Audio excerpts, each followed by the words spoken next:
Cooked lobster is delicious. Getting cooked by a lobster, not totally ideal. However, today your opponents will know what that feels like. Ragost, Deft Gastronaut is an artifact commander that capitalizes from foods and other artifacts on their death triggers and actually burns your opponent as you go.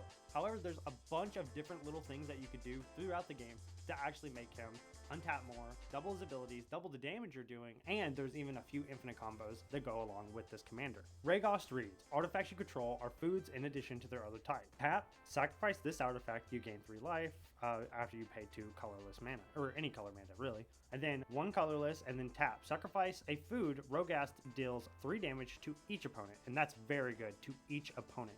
And at the beginning of each end step, if you gained life this turn, untap Ragost.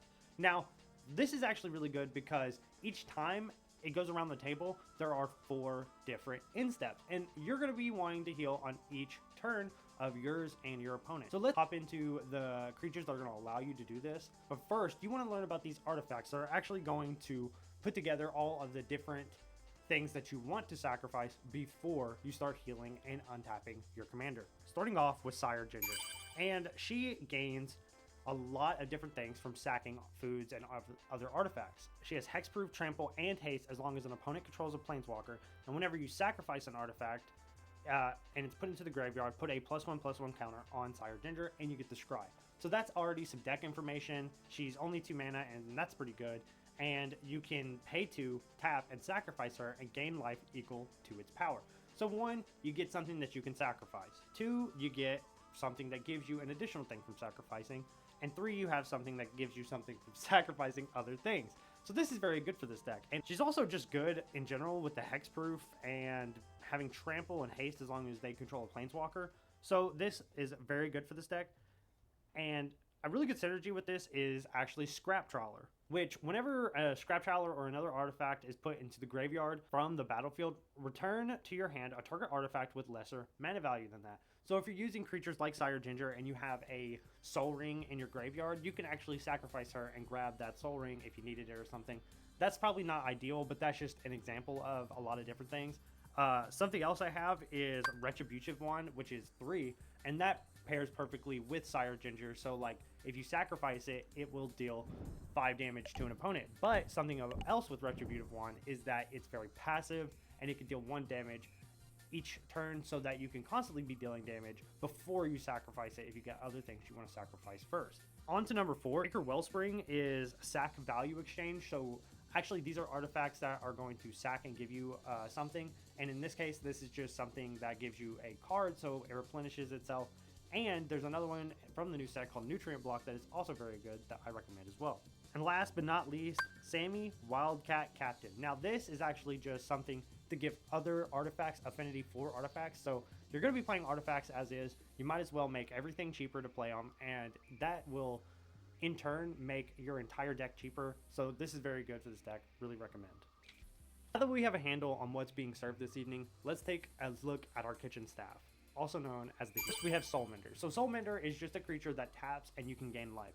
This is pretty good for just like if it's your turn and then you go to your next turn, you tap it, and you gain a life, that's 2 turns that you can get to sacrifice a food. So this is pretty good early game. Leonin Elder, which has healing for artifacts. Whenever an artifact drops onto the battlefield, you gain a life, which is very good because you're going to be dropping a lot of artifacts in this deck. And with foods being artifacts as well, it's very good for this deck to actually just have something that gives you a lot of additional healing, because this is a secondary healing red-white deck.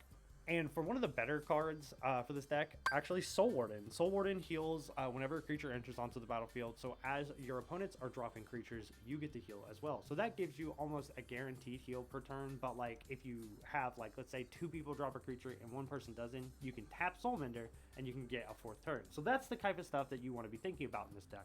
Next, we have Nightghost Parathon, which has a huge payoff for healing. Whenever you heal, you actually get to put that many counters equal to the amount of life you healed. So if you have something like with Lifelink that's going to attack for a lot of damage, that's going to give you a lot of value. And that actually is something I want to talk about. Lifelink is the last card on this, and it's because it makes anything allow you to gain life just from attacking, And I believe that lifelink is really good on your commander in particular, because as it's burning each opponent for 3, you get to heal 3. So whenever everyone gets 3 damage, you're healing 9 damage. So lifelink is an amazing card for this deck. I really recommend it. Super cheap. Also, there are other auras that give you lifelink, and there are other equipments that give you lifelink. So I really recommend looking out for those. Now let's talk about the secret spice in the foods. This is the stuff that's going to keep the deck rolling really fast. This is stuff that's going to put you ahead, and this is going to be the win cons, basically. Starting off with Academy Manufacturer, which is part of an infinite combo with one of the decks at the end of the build. However, whenever a food drops onto the battlefield, you get to make a clue and I think a treasure token, which is really good because that means you're netting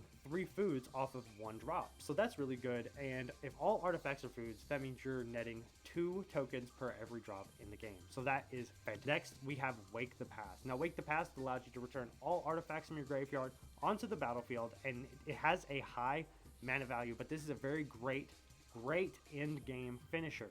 That means that you can return all your cards onto the battlefield, maybe even like Retributive Wand, recycle Retributive Wand, attack with it or whatever, and then you get to just have huge finishers with a ton of food on the battlefield. Next, we have Loyal Apprentice, which has Lieutenant, which at the beginning of your end step, you get to put a 1/1 Thopter token onto the battlefield if you own your commander. So that's really good for just as your commander's onto the battlefield, you sacrifice a creature. The end step, you get another Thopter, so that means you get another food to sacrifice on the next turn. Next, we have the Dawn Waker, and this makes everything a lot cheaper for activated abilities. That means that not only do artifacts and everything else have cheaper activated abilities like you would get, but now all activated abilities are cheaper, making your commanders basically free. And last but not least, the big finisher is Hangerback Walker, which is an XX that you can pay X to put X 1/1 counters on him, and then when he dies you make X 1/1 Thopters. So that's really good, and you get to tap him 1/1 counter on him each turn. So that means that if you're figuring out how to untap him each turn, you can put an additional 1/1, and when he dies, he's going to make you a ton of food tokens, and that's really good because you can sacrifice him yourself. It doesn't have to be your opponent killing him. However, I really recommend using him as a beater card until an opponent blocks, and then you can pop it and get the value. Now, let's get into the bonus cards. First, I have Torabrand. Now, Torabrand, Thane of Redfell, is really good because he gives you an additional +2 damage for each time you deal damage. That means if you're doing 3 damage, you're actually doing 5 damage, and that's really cheap in this deck to do 3 damage. So as you're sacrificing, getting value from all these artifacts, he's doing 5 damage to each opponent. That's 15 damage that you can heal with lifelink. Next, we have Amulet of Vigor, which is actually really good and another infinite combo piece for this deck. It reads, whenever a permanent enters the battlefield tapped and under your control, untap it. And that pairs perfect with Nuka-Cola Vending Machine, which is our very last card, $20 for 1 tap. Create a food token. Whenever you sacrifice a food token, create a tapped treasure token. That means every time you sacrifice a food, you create a trapped treasure that is also a food that you can recycle and keep doing this ability over and over until your opponent's dead. So what an amazing combo. Can kill an opponent directly. Super fun. I really like this deck. So in the end, you're going to really run through somebody's health with this, and you might even gain a lot of life with this.